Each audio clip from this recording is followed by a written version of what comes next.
Hello, beautiful souls, and welcome back to another episode of A Kind of Meadow with Rhiannon Vaughn. I'm your host, Rhiannon Vaughn, and I'm thrilled to have you join for another episode where we explore the magical world of energy work and healing. Whether you're a longtime listener or tuning in for the first time, I'm so grateful you're here. Today, we're diving into an exciting healing that weaves together the themes of feminine energy, procrastination, self-sabotage, and forgiveness. These topics may seem different at first glance, but they intertwine and click into each other like an intricate braid woven by our amazing guest, Dr. Alannah Mack.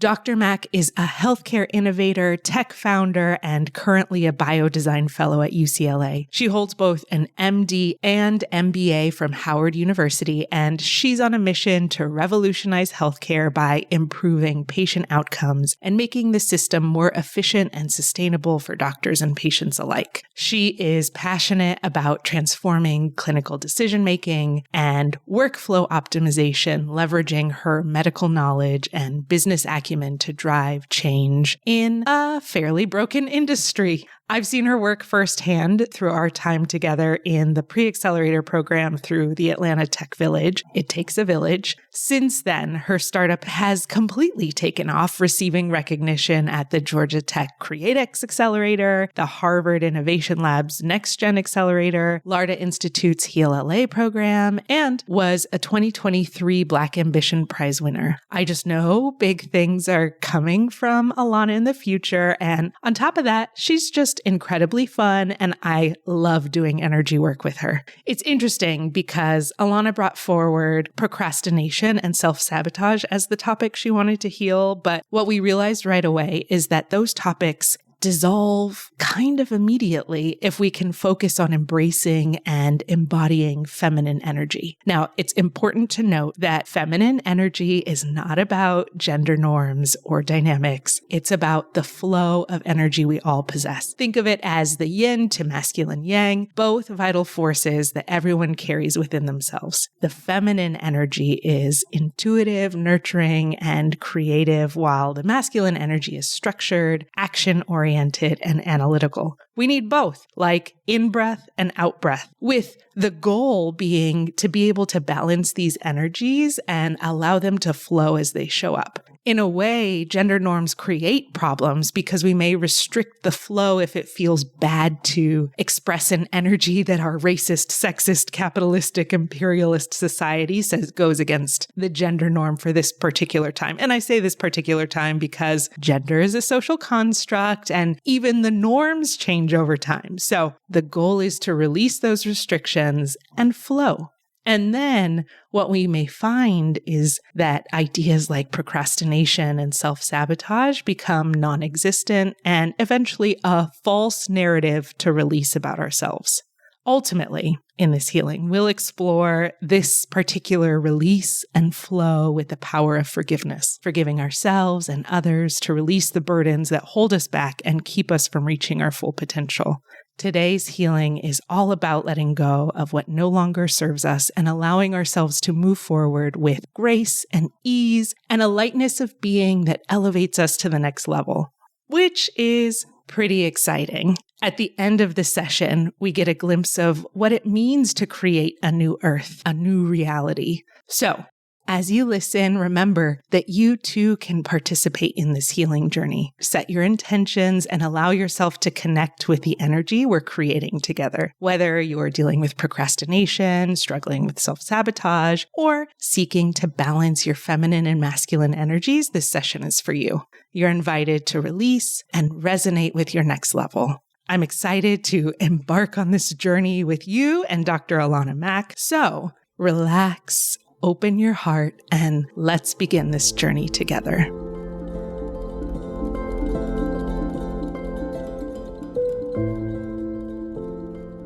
Okay, so we did a healing today around feminine energy, procrastination, and self-sabotage with your startup and forgiveness. It's interesting because all of these three things also seem to be interwoven together like a braid because they fit together really nicely. Feminine energy is really receptive, whereas procrastination and self-sabotage, to me, I relate those more to masculine energy because they're really active. Even procrastination, which seems passive, is a very active avoidance of something, right? And self-sabotage is very, very active and therefore masculine. Forgiveness, I don't know, there's something about thinking about feminine energy is about nurturing and dreaming and existing and being and receiving simply for those things, which are things that are not valued in our culture. I know that I struggle with this specifically where it feels like I have to be doing something to deserve something in my startup too, where it feels like I need to be active. Even if there's no action to take in this moment, it's like, well, maybe I should make a social media post or I should be marketing or doing some kind of activity to move things forward that keeps us in the masculine energy. It keeps us in this cycle because that's what's valued. Even if we don't generate a reward or a response or, validation for our action, we can always hang our hat on the fact, well, at least I did everything I could, right? Where feminine energy is kind of allowing us to exist, and that's enough. And because of that existence, I deserve to be paid, whether or not I'm providing a service or doing anything. So it's interesting because it almost feels like procrastination and self-sabotage are in a tug of war or in resistance with feminine energy, and that the solution for all of this is forgiveness, which is about letting it be okay to be, I think is ultimately what's at the core of forgiveness. Because forgiveness is never about another person, even though it feels very deeply like it's about another person.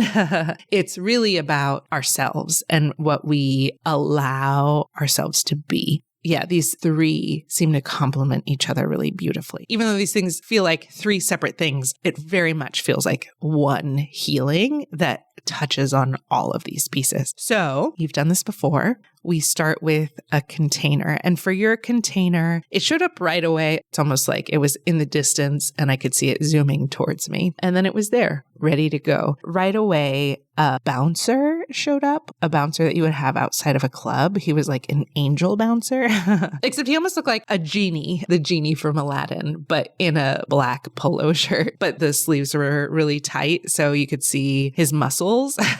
But he had like a wispy tail, like the genie from Aladdin. So the bouncer sat outside of the container and he had an earpiece and there was a velvet rope, and it very much felt like an exclusive club on the outside. But when I got to the front door, that's where you showed up too. You showed up with me outside and you told the bouncer it's all good because I was there to do a healing, like to fix a problem. So it was okay for me to come in. And then when we get inside, it does feel like the entryway of a club, like when you're starting to go into a club. It's so funny. I don't know why it's so funny because there is music, but in another room, like that there's music happening, but it's somewhere else. And then it's this lush walkway that has secret garden vibes. Yeah, almost like what do they call it? I mean, it's not a speakeasy because the front has a velvet rope and a bouncer. So it's very clearly a club, but it's the type of place where the outside looks very different than the inside. And it's creating a really different ambiance on the inside. You walk me through this passageway and then it opens up to outside. And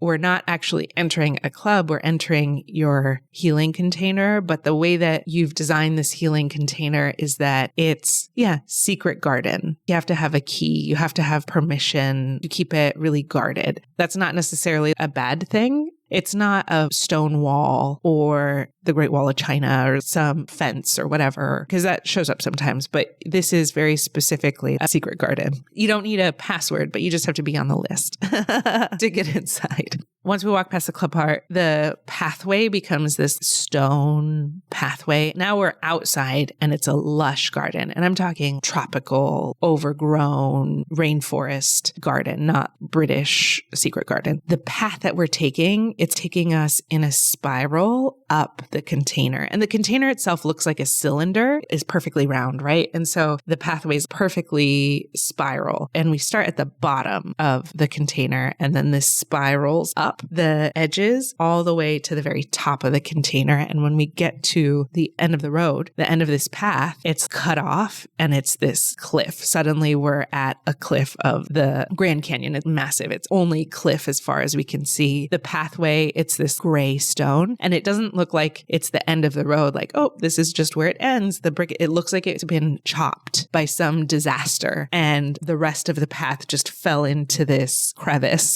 this massive crevice, like the earth split and the path is gone. It used to be there, but now it's gone. So when we get to the end, you're like, this is the thing that you're obviously here to fix, right? Because it's supposed to be a path forward and the path is gone. So I need you to fix the path. It is what we're here to heal. But the way that we approach it is like a little different than you were expecting. We're not going to construct the path or even rebuild the path. Because what I'm shown right away is that the point is not to fix it. The point is not to rebuild it. The point is not to forge it. That's it. When the word forge came up, it was almost like suddenly you had this machete and I could see where you had chopped through the forest. This path that just ended out of nowhere. You had spent so long forging the path. So you would cut trees out of the way and you didn't lay the stones or anything. The stones were there, but you had to cut through. I don't know if you've ever been to Guatemala or Mayan territory where all of the pyramids and stuff, like there's entire villages in Guatemala that have yet to be uncovered because the trees, it's such lush jungle that it just started growing on top of it. They can tell where the pyramids are because the way that the roots grow down the side of the pyramids. Our tour guide in Guatemala was like, this, for example, is going to be another pyramid. You can tell by looking at this, but you have to excavate it. And so it's almost like the path was there and you noticed the ways that the roots were growing really specifically. And so you forged it. You got bit by mosquitoes and snakes and there were scary tigers and you still made it through to this path. And then when you finally get to the top, it feels like being abandoned and it feels like, what the fuck did I just do? Did I go down the wrong path? Did I waste all my time and energy and stress for this pointless adventure, for this adventure that takes me nowhere?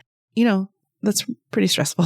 It's really disappointing is not even a big enough word for what you felt. It was so infuriating that you just started yelling. And so what I saw is that the first part of this healing is that, no, you didn't waste your time, but you need to let out all of this rage where it feels like it's a dead end, where it feels like it's the wrong path, where it feels like a waste. And so we just let you scream into the canyon, into the emptiness in front of you, all of your rage, screaming, scream, stamping your feet and making fists and fully raging out at the top of this path. Really, what I was being shown while you were screaming is that this is the right path, but now it's time to be initiated into the next level of that path, which is just beyond the path that was before you that you forged so diligently is very hands-on reality, three-dimensional. You can literally put your feet on it.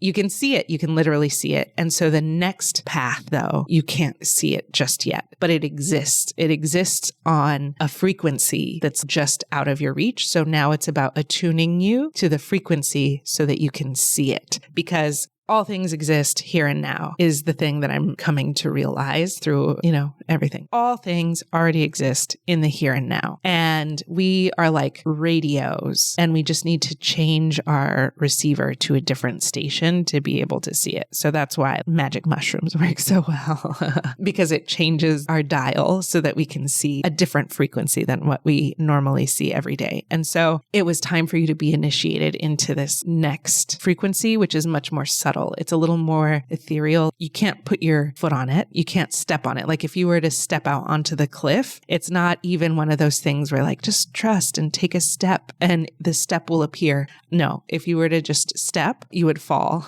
into the cliff because that's not what's being asked of you. It's not a trust thing, but it is, okay, take a moment here and it's time to release the baggage that's keeping you dense. And it's about switching frequencies to this feminine energy because because the forging of the path so far is masculine energy. And I feel like you already have an understanding of masculine and feminine energy. So if you want to talk more about the differences, just let me know and we can talk about it. Like masculine is very active and feminine is very receptive. The masculine energy is the sun and feminine energy is the moon. And the image that kept wanting to show up is that masculine energy is like a straight line and feminine energy is dancing in circles around a thing. Both are really important, but one is considered efficient and valuable under capitalism, but also under just culture and tangible reality, whereas the feminine energy is necessary to receive what's already around you, which is these steps. So the first step in that is releasing all this rage and releasing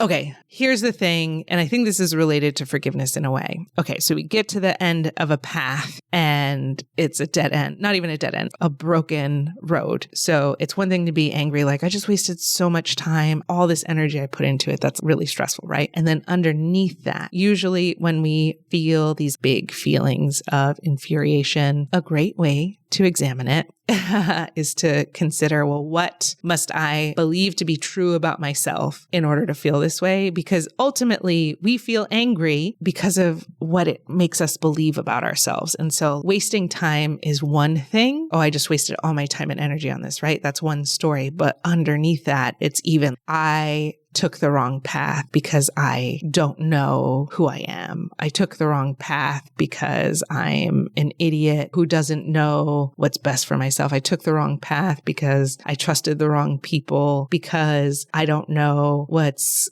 good and bad. Like I can't be trusted to make a good decision. My picker is bad. It's not even just about anger about the time and the resources that were wasted, right? Then it becomes about the stories that we start to tell about ourselves that make it harder to trust who we are, or that we feel disconnected from who we are when all we are is who we are. But there are these things that happen in our lives that make us lose trust in that. The first step of this initiation is actually related to forgiveness. And it's not necessarily just about forgiving events or moments in time. Like a lot of times when I see forgiveness work, the forgiveness work is about these moments in time that show up like heavy metal balls that we're holding on to as evidence or proof of something. That's not the work that needed to be done in this moment. The work that needed to be done was underneath these moments of time. These moments of time aren't there in your field at this moment while you're screaming into the void, but it was these stories that we create about ourselves, the stories that we start to tell about ourselves as a result of these moments in time, of these events, of the ways that we're treated. It's that starting to question ourselves or question our intuition or question who we are or our perception of ourselves based on external things. And actually how we got to this in the first place of what's the next step now that we're at the end of this road? How does this initiation begin? It's like you're screaming into the void. And all of a sudden what we noticed is that the echo back wasn't actually your own voice. It wasn't your own scream. It was this quiet whisper of something to do, of guidance, of advice. The more that you screamed and the more that you released, the more guidance that you got. And it was almost like this call and response, or like prayer and answer, question and answer, that were dancing together. So if you just expressed, I fucking hate this, then you would get a little whisper back about what you can do or what it means or what the next step is. Guidance. It was literal guidance. And I couldn't hear it because it wasn't for me, but you could hear it. What it was revealing is that just expressing your anger or hurt creates an opportunity for the universe to answer. Even just, why me? If we allow it, the universe will echo exactly what the answer is, but it's so hard to hear it underneath the loudness of our own feelings or rage or whatever. At first, it just sounds like your echo. But if you stopped screaming in between and paused for a moment, then it gave space to hear the message, to receive the message that was being echoed back from your guides, the angels, the universe. The other thing is that that it's easy when these things that happen to us that create hurt or distrust, it's easy to get so focused on the event and trying to investigate it or figure it out. This is something that I do personally. When I get hurt, I spend a lot of time investigating and trying to analyze it, finding a new approach. I treat it like a problem or like not an experiment, because it's not just about that, but bug fixing when programming is how I treat these moments. And so I like go back through the code and like, oh, where is it? Oh, what if I tweak this? Let me check the output again. Okay. Getting caught up in bug fixing, we also lose out in the echoes that are coming back to us because we can't hear it while we're hyper focused on a problem, right? So what we were being shown is that expressing the emotion and how you feel creates the opportunity for the echo, for the universe to respond, but also pausing and sitting in this moment after the expression and not going back to the problem also creates an opportunity to receive and hear the echo. So the echo is giving you guidance. What the guidance was telling you, the part that I did hear, it was a lot of guidance, but the part that I did hear was that what we need to find is in these moments that we're holding on to, it's less about addressing the moments in time, and it's more about identifying the story that you're telling about yourself. Not that you're telling about yourself, but it's the story that you believe about yourself because these events happened. There's a lot of them. So now we just let you open your mouth and these strips of paper that have the stories. And the stories are like, I wasted all of my best time following this path, and now I'm out of time to forge a new one because that took 20 years or whatever, whatever the story may be. That's just an example. That's a story. It's not true in any way, but it's a story that we can tell about ourselves that then makes it. It's almost like anything that happens is neutral, right? Anything that happens is not that big of a deal until we create the story about it. And it's almost like putting pen to paper makes it solid.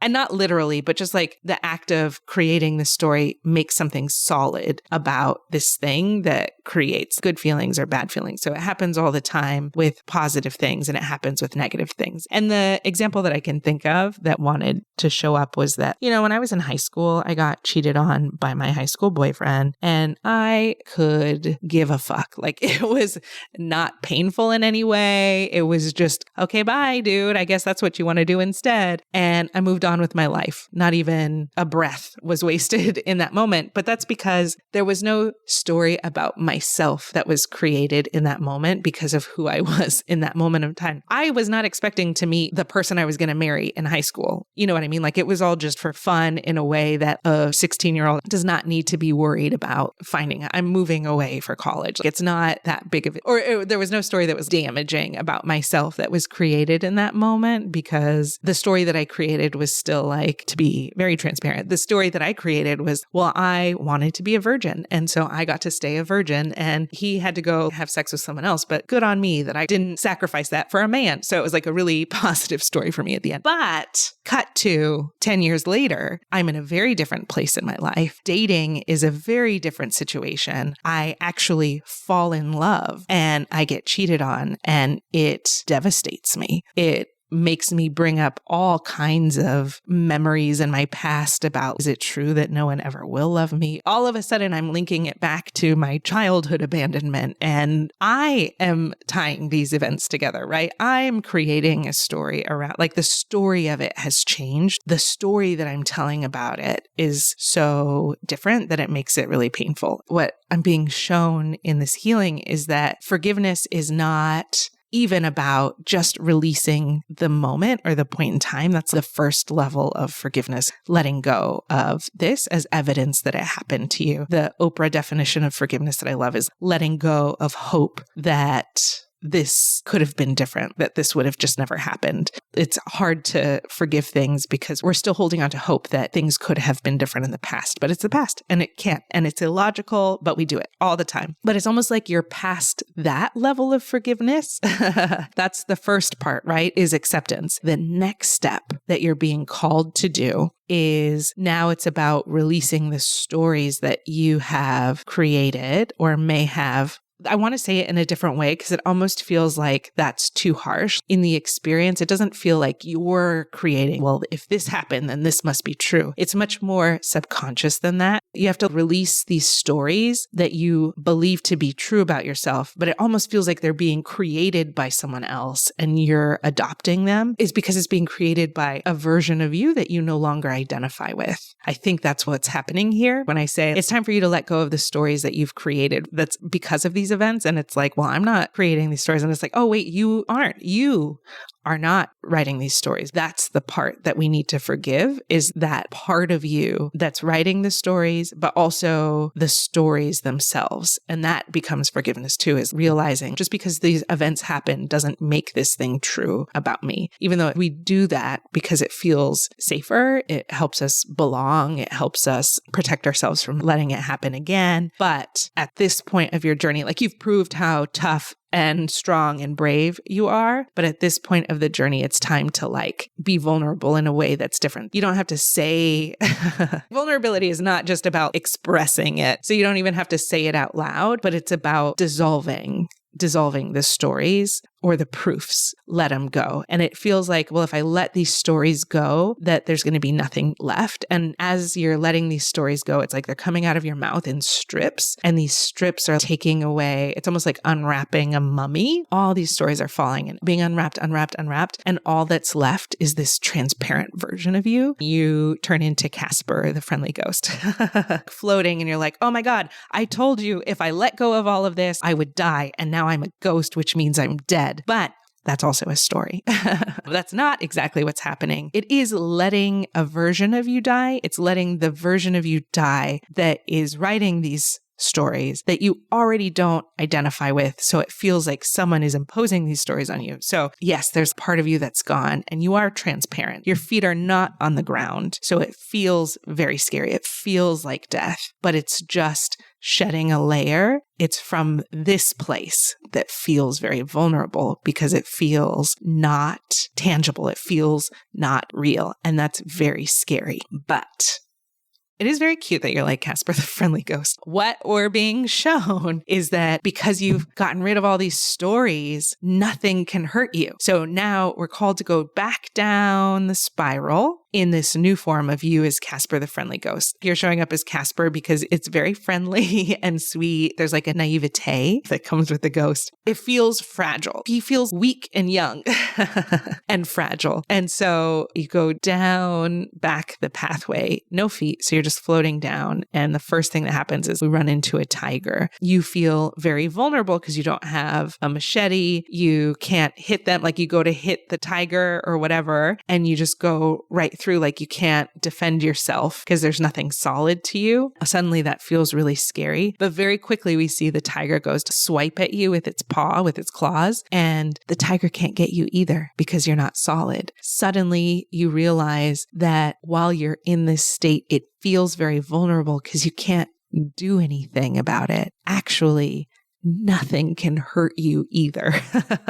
It's interesting because it's a different state of being and it's equally valid, but it feels defenseless. But defenseless doesn't necessarily mean that you can get harmed. So that's what they want to show us with this tiger. We're walking through and here comes a snake and the snake is coming to bite you, but it can't get you. It just goes through you. And really, I mean, if we think about it, the way that I've been shown the things that hurt us is there are certain things that I don't react to because I don't have any association with it. Or people can say certain things about me and it's like, haha, that's funny because it doesn't scare me for that to be true. So it just washes right over me, right? But the things that I already am like, wait, am I this horrible person? Am I XYZ? Am I an idiot who's just going to get myself in bad situations over and over again? And the moment that someone is like, well, here's an opportunity for you to be an idiot, or I think you're an idiot because of this thing, then it lands in my already existing wound and it hurts. But from this place where there are no stories, because all these worries I have about myself are just stories.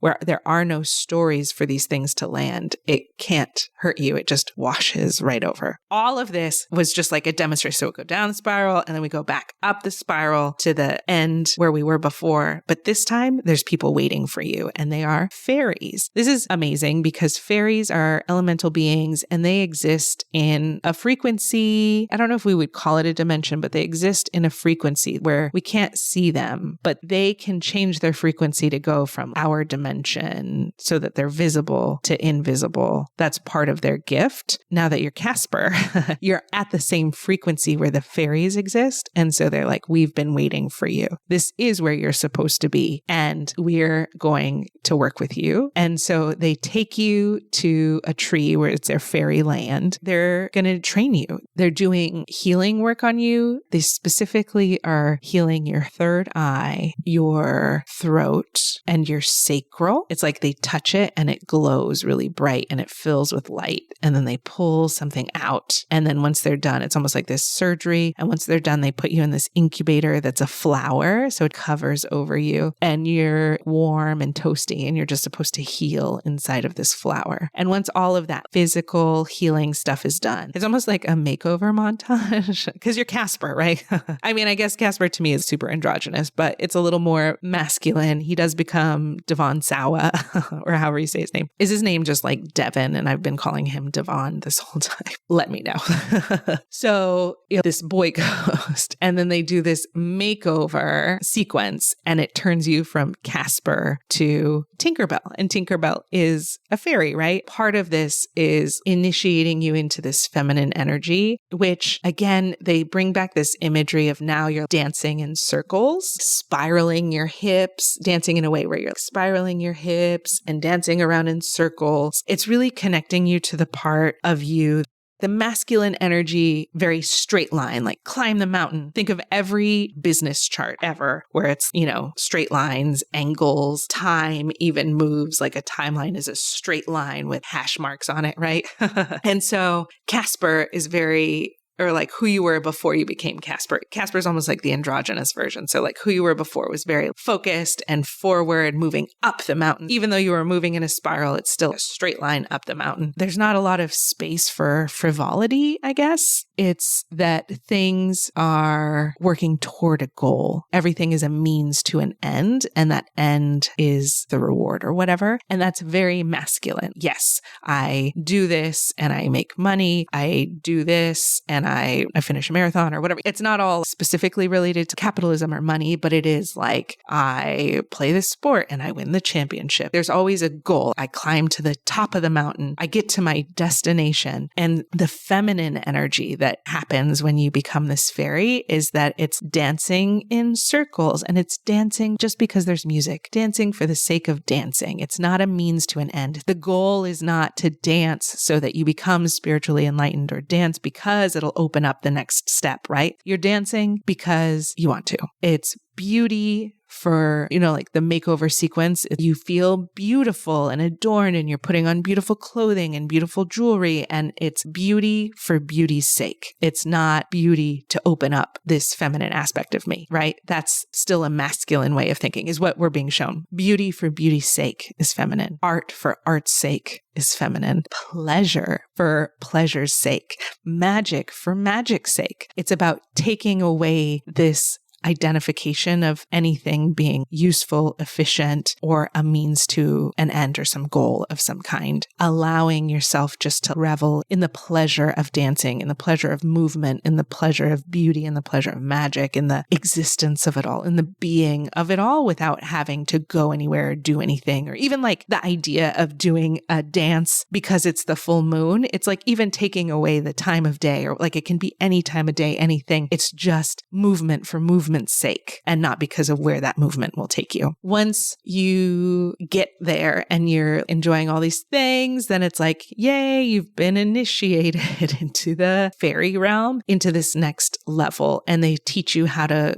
move between the two where we can see you and not see you, where it's physical and ethereal. This fairy initiation is such a specific being that's coming to show you because it is about moving between the solid and the energetic, the matter and the frequency, moving between the two. I guess it would be between the solid and the waves that make up that, the vibrations that make that up. Yeah, that's a gift that you are opening up, is being able to flit between these two worlds. So then it's like, yay, you did it. And you're back at the place where the road ended. And it's time to move into physical body Reiki. We have to do a little bit more of releasing, which is a forgiveness aspect. What I've learned, I think what I've discovered in doing energy work is that what I do when we release things, all of that is just forgiveness work. Like my modality is just forgiveness. And so it's time to come back to do forgiveness work, because it's almost like to get on to the next step, for the next step to appear. Anything that we're holding on to that's from the past, it weighs you down and it takes you off, where instead of being at 97.6 FM, you're at 97.4 FM. And so we just need to get rid of the last things. And so you come back, I go from crown to root. In your crown space, we really clear it out. There's a denseness in your crown space. And what I'm being shown is that the bone in your skull is so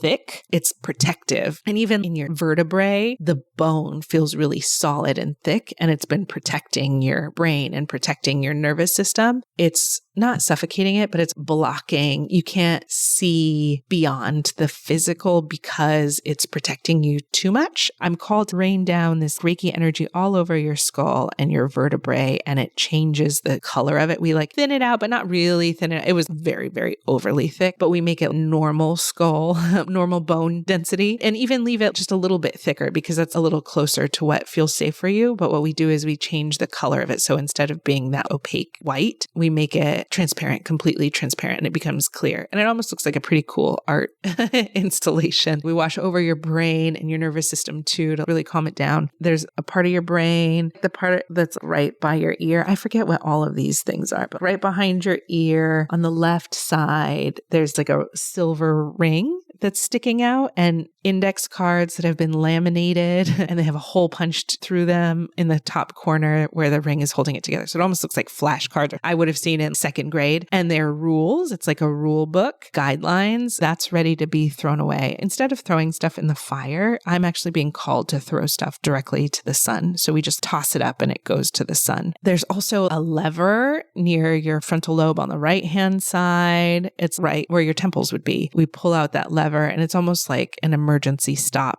emergency brake situation. So we pull out that and toss it to the sun, and then wash over your brain with really healing water, put it back inside this now transparent skull. And what we can see is without these limitations, your brain starts having all these ideas, and the ideas show up as flowers that are sprouting. And because your skull is clear, I can see them through the skull. That's the part that looks like a really cool art installation. But then also there's a hologram version of the flowers also blooming up above your skull into your crown space. And you have the physical versions of them inside your head space, and then the etheric, energetic version also blooming, floating just above your head so that you can experience both. And move down to your third eye and really clear that out. The fairies did a good job of healing a lot of that. But what I'm being called to do is open up. Usually I see we move through time like forward and backwards, like we're driving a car on a road of time, the rainbow road of time. We're driving a car, but we're throwing the car and the road of time into the sun. And instead of driving a car, you're driving a spaceship. And instead of moving forward linearly through time, you're teleporting from star to star, the way that a UFO would move through space. When we see time as a fixed timeline, just one fixed timeline that I'm moving through, it really limits a lot of the possibility, but that's not how existence is. Existence is that there's infinite possibilities and infinite timelines that we could be on, and our consciousness travels through all these timelines. Miracles happen, or we call it jumping timelines, right? And it seems like, oh, I'm on this road. You know what? I'm just going to hop over this bridge, and now I'm on a different road. That's what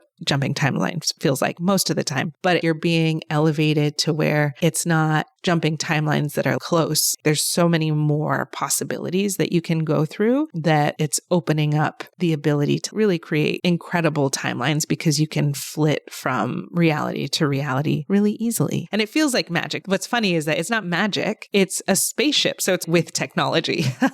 It's the most technological way to experience miracles. Okay. So time opening up. And then we move into your throat and wash over your throat chakra with lots of healing Reiki, and then move down into your heart space. And the fairies have also healed your heart space. And so when I open it up, I can see all the work that they've done. It's really lush, beautiful garden. There's lots of roses growing in your heart space, but I noticed that there's cockroaches.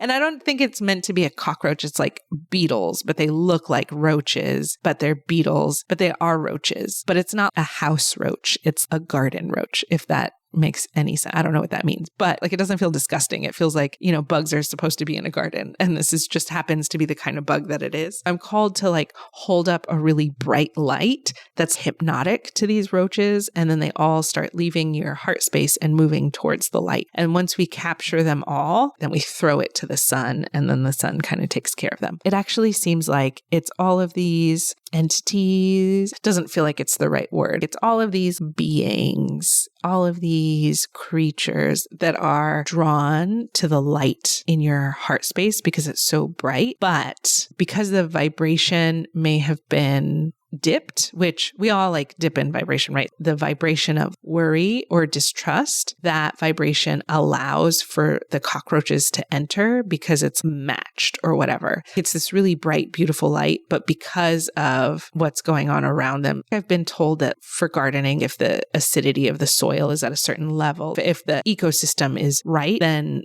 certain pests just can't show up. It's kind of like that, where distrust, I guess, is the word that wants to come up, that is creating an environment where the roaches can be drawn to this light. Once they get in there, they have to keep the soil at that acidity in order to survive, or else they die. So once they've entered and they like the vibe, they try to keep the thermostat at what's comfortable for them and not what's comfortable for you. We got rid of them, which now allows you to go back to the vibration that makes more sense for who you are today. So instead of these roaches, now we have fireflies are glowing, and it's this beautiful glowing garden. You don't have to spray with pesticides or anything like that's not going to protect you. It's just about maintaining this level of trust. We don't have to put anything protective. There was another place where I wanted to put a dome over you to protect you, and it was like, no, you don't need that. Remember Casper, we let go of the story. We let go of the idea that you even need to be protected, and nothing can get you. The roaches literally can't enter anymore because you're maintaining this other different frequency. All that can be attracted to your light is stuff that is also light. And then I'm showing your ribs. You have a bunch of roses in your heart space. And so all the thorns are creating a barrier to entry in your rib space. Our ribs represent boundaries. So your boundaries are there to protect you. And then we move into your solar plexus. It feels really small.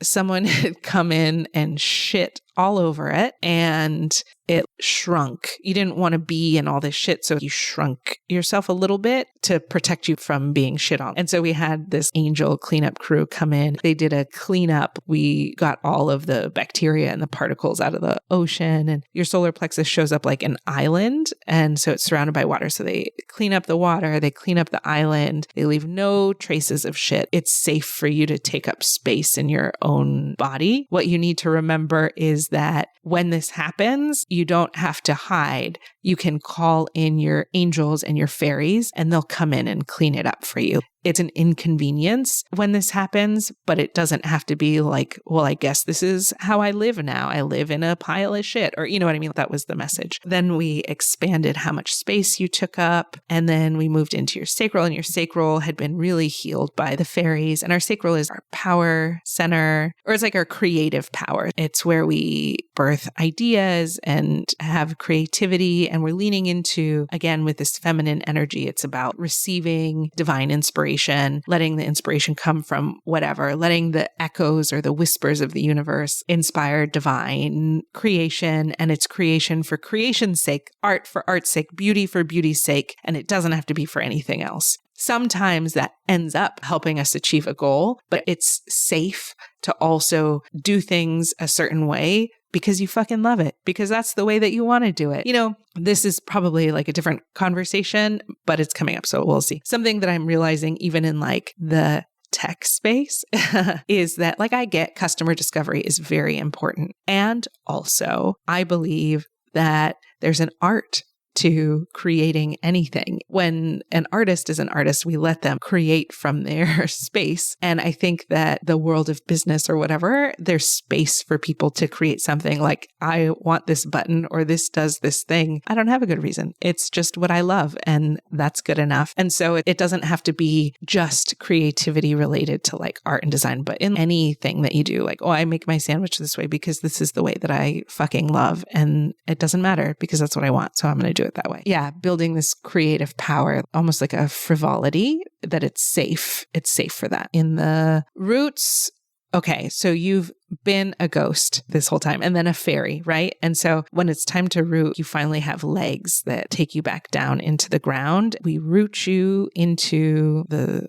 solid reality. We let you test it. You still have this ability to flip between like the energetic and the physical. And we root you down into the earth. And once you're rooted is when the step finally shows up. And the next step on the path takes you up into the sky. It's like this stairway to heaven.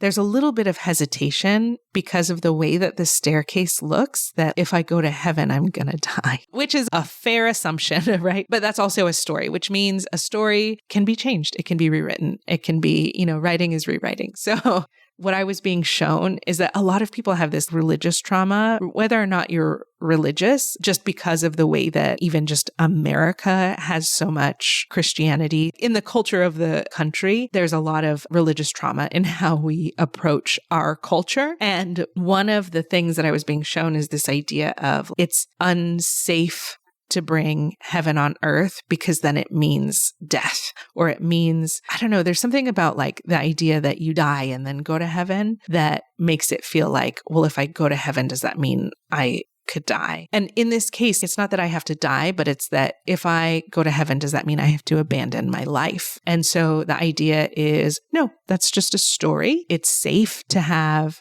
heaven on earth. It's safe to have heaven in your life now. And it's where you're headed. Heaven is just, what's that song? Heaven's just a place on earth is the song that just started playing in my head. But it's this idea that it's safe for you to walk this path. And there's something about it that doesn't feel solid, and it's never going to be solid because it's not something that already exists. It's not a pathway that's already been forged. And that's the thing about that masculine pathway, the spiral from earlier, is that you didn't put the stone path there. It was already there. You discovered it. And so you used a machete. You still forged the path, but it was one that was paved and already existed. And where you're being asked to go next, there is no path that's already there. And so it's not in reality. It's in this template reality. It's in this idea space. It's cloudy. The goal isn't even necessarily to pave it or make it manifest in the way that we're used to it being manifest, but it's almost like taking it changes the frequency. It's not about bringing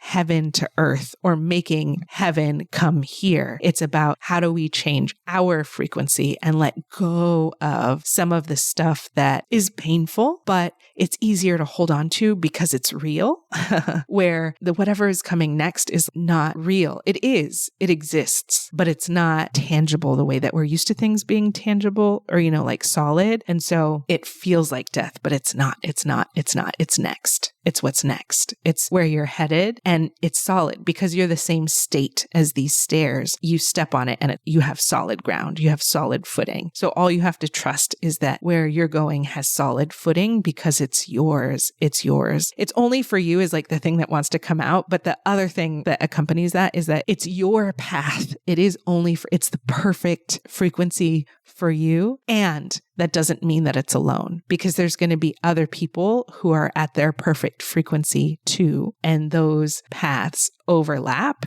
And it's in the overlapping of these paths. Oh shit. Okay, I'm seeing it. So it's all kind of like see-through, like Casper was, right? But as other people are on their unique, perfect paths for them, that is intangible, right? In this other realm, in this other frequency, on this other radio station, as they overlay on top of each other. Once enough people do that, then it becomes real. But it takes a lot of people being brave enough to let go of the I already know this exists things. And so a level of innovation that is different because it's not as tangible, but it will become tangible. It's just so early that it's only a template right now. But it's very cool. The path does take you to heaven, to your heaven, because your heaven is your perfect doorway.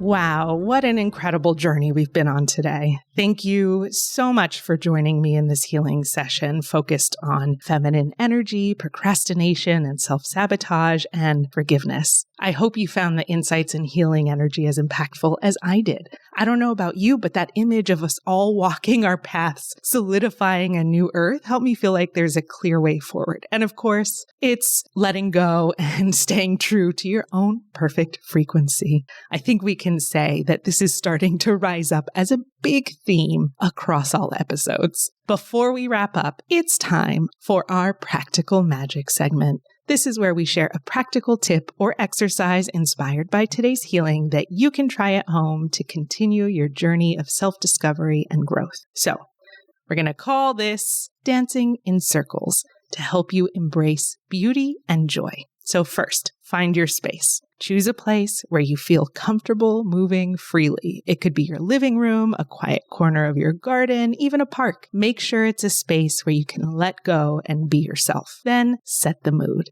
Play your favorite music, something that makes you feel alive and joyful. You can light a candle or some incense to create a sense of ritual and presence, whatever may do that for you. Then begin to dance in circles. Let your body move intuitively without any constraints or expectations. Dance with abandon, allowing circular motions to symbolize the flow of feminine energy. Feel the rhythm. Let your arms extend wide and spin freely. Really allow yourself to get lost in the movement and the joy that that brings. As you dance, think about doing something beautiful just for the sake of beauty. Perhaps it's adding a twirl or incorporating graceful arm movements. Maybe you want to throw on your favorite shade of lipstick. It doesn't have to be practical or make any sense because it's about expressing your creativity and having fun. Feel the freedom. Embrace the joy of creating something purely for pleasure.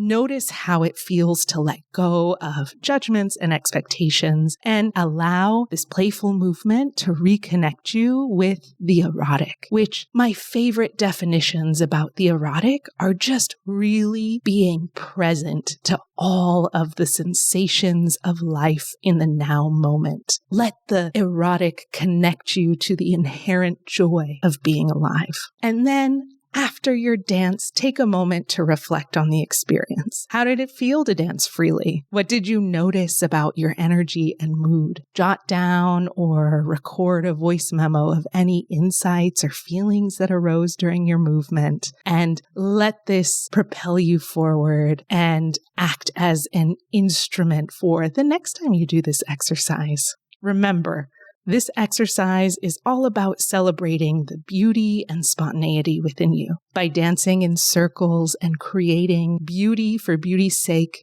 you're honoring your feminine energy and cultivating a deeper connection to your true self. If you enjoyed today's episode, I would love to hear your thoughts. Please subscribe, rate us 5 stars, and leave a review on Apple Podcasts or Spotify. Your feedback helps us reach more listeners and share the healing energy with the world. Stay tuned for our next episode where we'll dive into the healing, get some additional context, and more with Dr. Alannah Mack. You won't want to miss it. I hope you find grace and insight from this episode and that it opens the door to heaven on earth as you journey forward on your path. Thank you so much for listening. I'll see you next time on A Kind of Meadow with Rhiannon Vaughn.